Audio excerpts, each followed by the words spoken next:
Hello everyone. तो कैसे हैं आप लोग? आशा करते हैं कि सभी लोग मस्त होंगे। तो दोस्तों, आज के इस लेक्चर में हम डिस्कस करेंगे क्लास 12th का ऑप्टिक्स, रे ऑप्टिक्स हम यहाँ पर डिस्कस कर रहे हैं। और रे ऑप्टिक्स जो है चैप्टर 9 है, इससे रिलेटेड हमने ऑलरेडी कुछ वीडियो को बना रखा है जिनका लिंक हमारे डिस्क्रिप्शन बॉक्स में गिवन है। यदि आप चाहें तो उन्हें भी जाकर के देख सकते हैं। तो आज के इस लेक्चर में हम डिस्कस करेंगे थिन लेंस फार्मूला के बारे में। साथ ही साथ हम कॉम्बिनेशन ऑफ लेंसेस में भी वहाँ पे टोटल फोकल लेंथ या कह सकते हो टोटल पावर के फार्मूले को हम डिराइव करेंगे, ठीक है। और साथ ही साथ हम टोटल इंटरनल रिफ्लेक्शन यानी कि TIR के बारे में भी यहाँ पे डिस्कस करेंगे, ठीक है। तो बने रहें आप हमारे साथ। आइए देखते हैं थिन लेंस फार्मूला को। थिन लेंस फार्मूले को देखो कैसे डिराइव करते हैं। आप सभी ने पढ़ा है, क्लास 10th में ही पढ़ा है। 1/v - 1/u = 1/f होता है। ये है हमारा थिन लेंस फार्मूला, ठीक है। लेकिन ये थिन लेंस फार्मूला कैसे डिराइव हुआ, आइए इसको डिराइव करके देखते हैं। यहां पर हमने एक लेंस ले लिया है, ये हमारा कॉन्वेक्स लेंस है।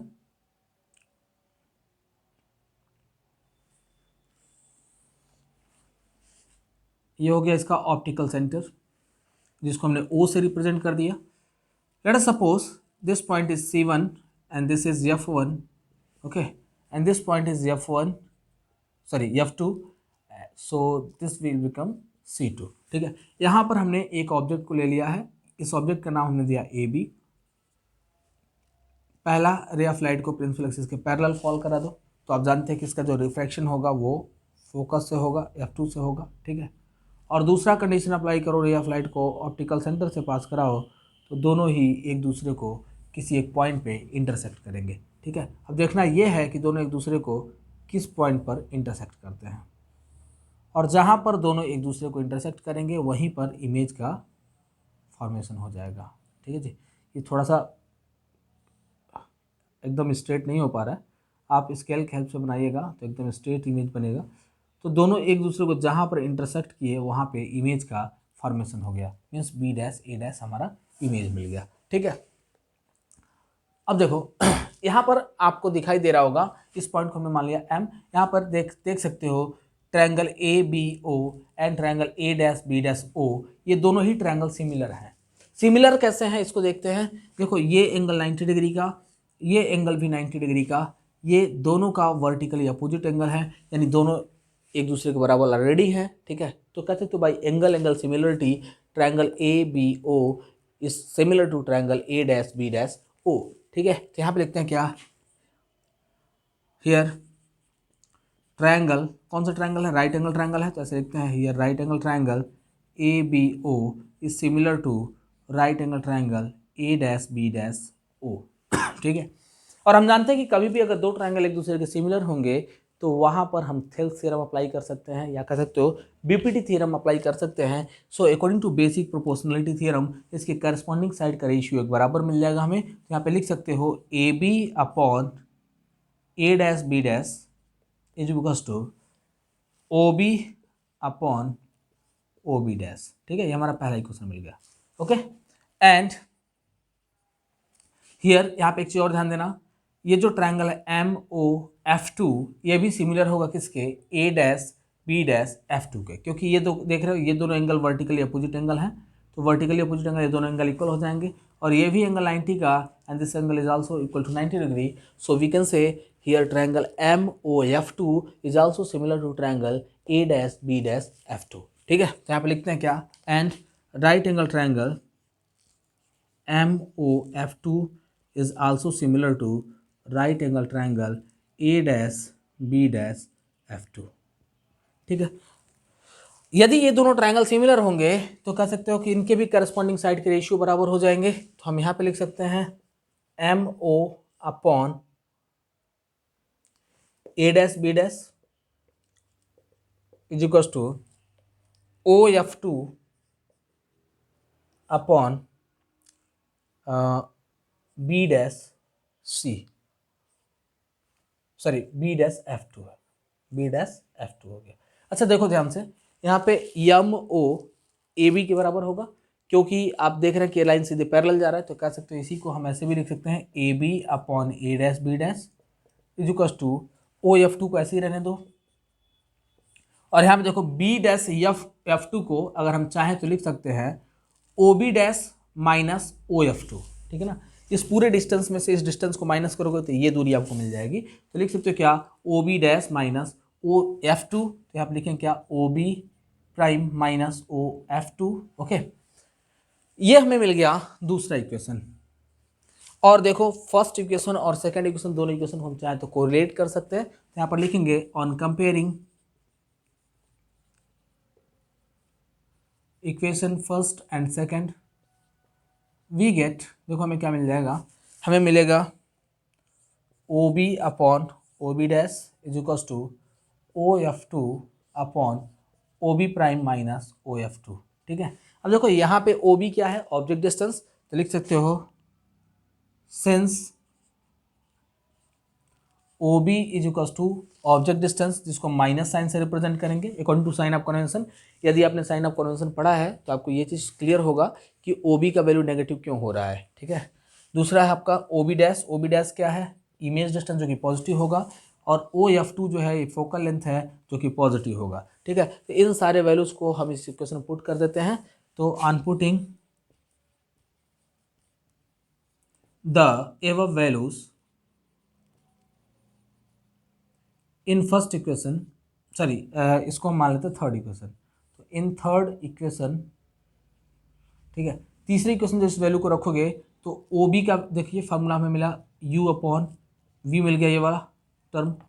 इधर का जो टर्म हमें मिलेगा F अपॉन OB डैश, देखो क्या है, OB डैश हमारा V है, तो V माइनस OF2 F है, तो F हो गया, ठीक है। अब क्या करो, यहाँ पे क्रॉस मल्टीप्लीकेशन कर लो दोनों को। इधर का ये फिगर मैं इरेज कर दे रहा हूँ, आप चाहें तो साथ साथ लिखते भी रहें, लिखते रहेंगे तो ज़्यादा बेहतर रहेगा, साथ साथ में नोट्स भी प्रिपेयर होता रहेगा आपका। अब देखो यहाँ पे क्या करो, क्रॉस मल्टीप्लिकेशन, जैसे आप क्रॉस मल्टीप्लिकेशन करेंगे तो आपको मिलेगा माइनस UV, अब देखो माइनस माइनस मिलके प्लस हो गया, UF is equals to VF, ठीक है। अब क्या करना है, दोनों साइड में UVF से डिवाइड कर दो, तो लिखोगे on dividing both side, on dividing both side by UVF, ठीक है। तो हमें देखो क्या मिल जाएगा, वी गेट, यहाँ पे माइनस UV था अपॉन UVF हो गया, प्लस UF है upon UVF is equals to VF upon UVF, ठीक है। यहाँ देखो VF से VF कट गया, UF से UF कट गया, UV से UV कट गया, यहाँ पे मिला -1 upon F is equals to plus 1 upon V is equals to 1 upon U। Simply क्या करो, 1 अपॉन F को दूसरे साइड में भेजो और यहाँ पे 1 अपॉन U को इस साइड में लेके आ जाओ, तो जो वैल्यू पॉजिटिव है इधर आके नेगेटिव हो जाएगा, और इधर का वैल्यू नेगेटिव है तो दूसरे साइड जाके पॉजिटिव हो जाएगा। तो हमें मिला 1 upon V minus 1 upon U is equals to 1 upon F, ठीक है। तो यही हमारा है थिन लेंस फार्मूला, और यही हमारा फार्मूला था। देखो इस फार्मूले को हमने यहाँ पर डिराइव कर लिया है, ठीक है। तो hence 1 upon V minus 1 upon U is equals to 1 upon F, ठीक है। तो आपको समझ में आ गया होगा कि कैसे हम लोग थिन लेंस फार्मूले को डिराइव करते हैं। आप इसे वीडियो को पॉज करके नोट कर लें, ठीक है। फिर हम आगे बढ़ते हैं अपने अगले टॉपिक की ओर, जो कि है total internal reflection.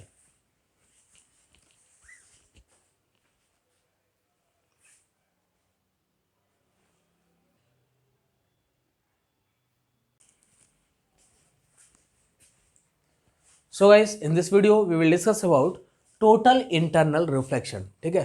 Total internal reflection समझने से पहले हम कुछ एग्जांपल्स को समझते हैं। आप जानते हैं कि जब भी ray of light denser medium से रेयरर मीडियम में जाता है, सपोज कर लो कि ये जो हमारा मीडियम है डेंसर है और ये है रेयरर मीडियम, ठीक है।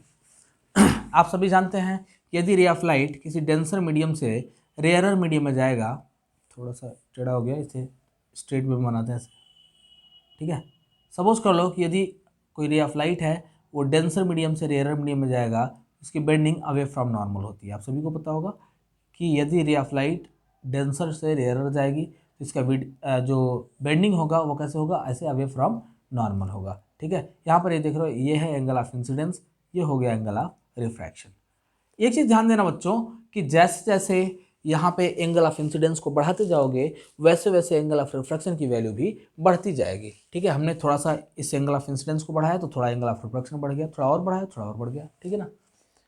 एक एंगल ऐसा भी आएगा कि जब ray of light denser medium से रेयर मीडियम में आ रहा होगा तो जो इसका रिफ्रैक्शन है वो 90 डिग्री पर हो जाएगा। ठीक है, इसका जो रिफ्रैक्शन है वो कुछ ऐसे 90 डिग्री पर हो गया, इस वे में से रिफ्रैक्शन हो गया इसका।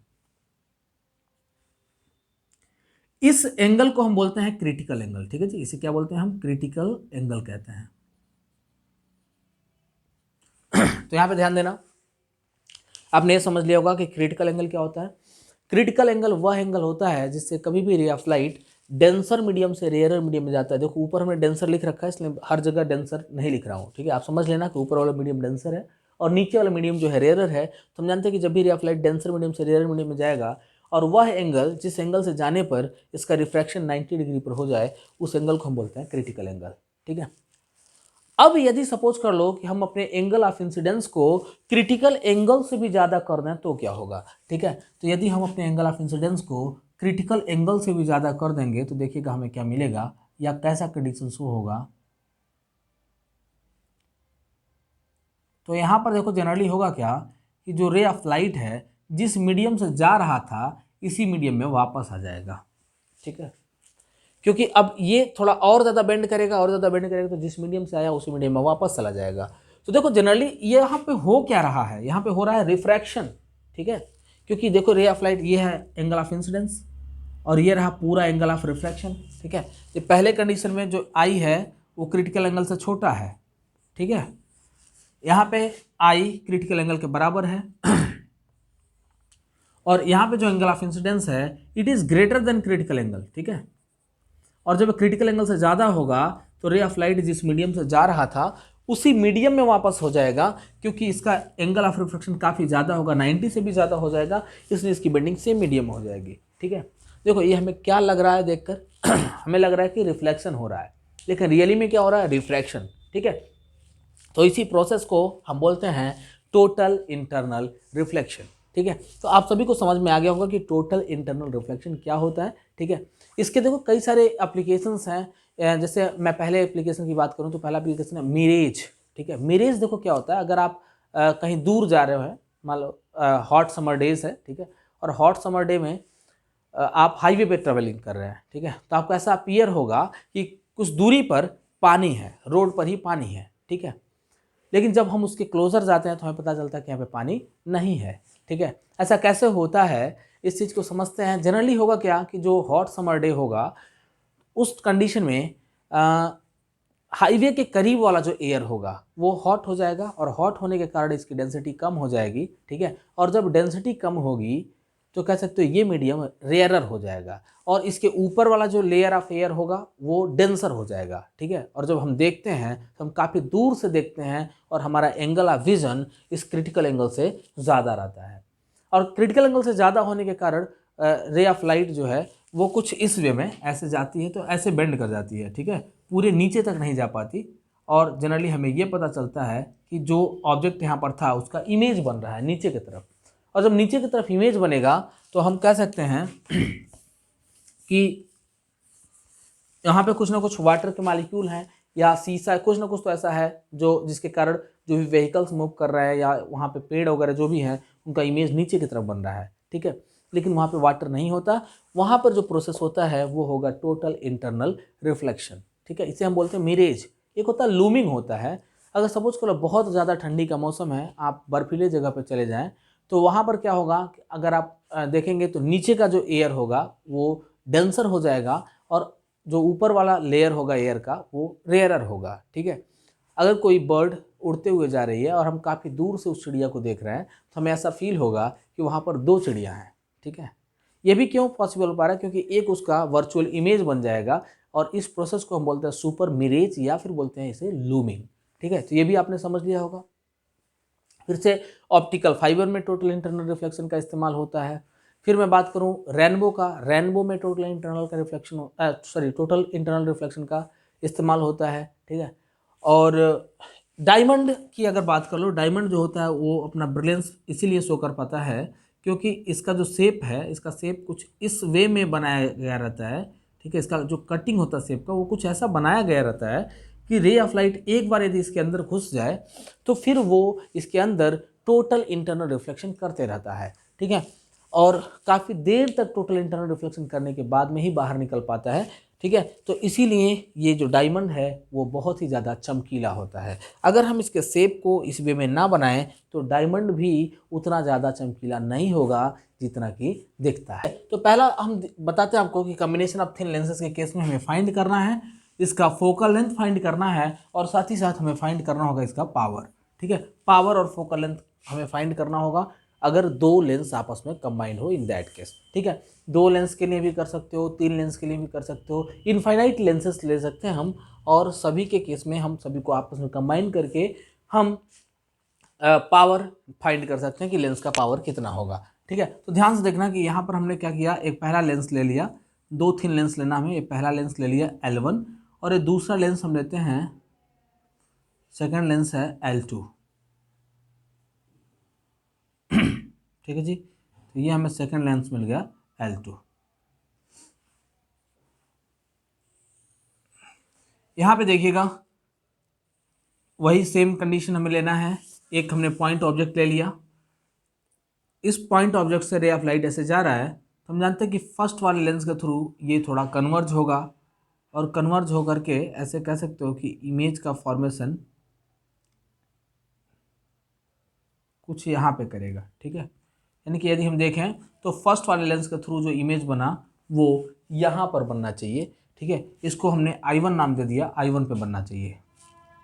लेकिन हम देख रहे हैं कि इसके रास्ते में एक दूसरा लेंस L2 है और यह भी एक कन्वर्जिंग लेंस है, तो ये रे ऑफ लाइट को और ज़्यादा कन्वर्ज कर देगा और जो इमेज I1 पे बनना चाहिए था वो इमेज I पर बन गया। ठीक है, तो यहाँ पर हमने देखा कि दो लेंस लेने से हमें ये पता चल गया कि इसका कन्वर्जिंग पावर बढ़ गया है, क्योंकि जो इमेज थोड़ा दूर बनना चाहिए था वो इमेज और पहले बन गया। तो मैं बता दूं आपको कि पहले वाले लेंस के ऑप्टिकल सेंटर से लेकर के ऑब्जेक्ट तक का जो दूरी है इसे हम ऑब्जेक्ट डिस्टेंस कहते हैं, और इसी से I1 तक का जो दूरी है इसको हम इमेज डिस्टेंस V1 से रिप्रेजेंट करेंगे।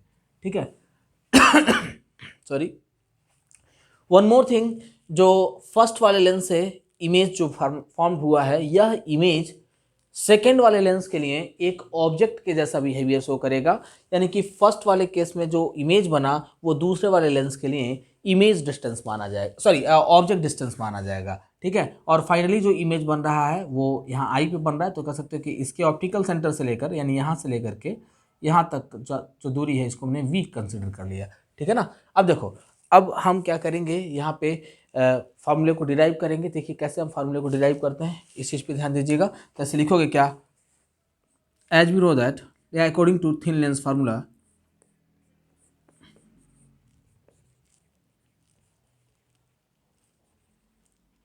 अगर हम फर्स्ट कंडीशन की बात करते हैं तो फर्स्ट कंडीशन में 1/f1 इज इक्वल टू मिल जाएगा। देखो मान लो पहले वाले लेंस का जो फोकल लेंथ है f1 है और दूसरे वाले लेंस का फोकल लेंथ f2 मान लेते हैं। ठीक है, तो हम पहले कंडीशन को सॉल्व करते हैं यहाँ पे, तो 1/f1 इज इक्वल टू मिल जाएगा 1/v1 माइनस 1/u। ये हमें पहले ही क्वेश्चन मिल गया, क्योंकि चूंकि फर्स्ट वाले लेंस के थ्रू इमेज v1 डिस्टेंस पे बना था इसलिए हम लिखा 1/v1 माइनस 1/u हो गया।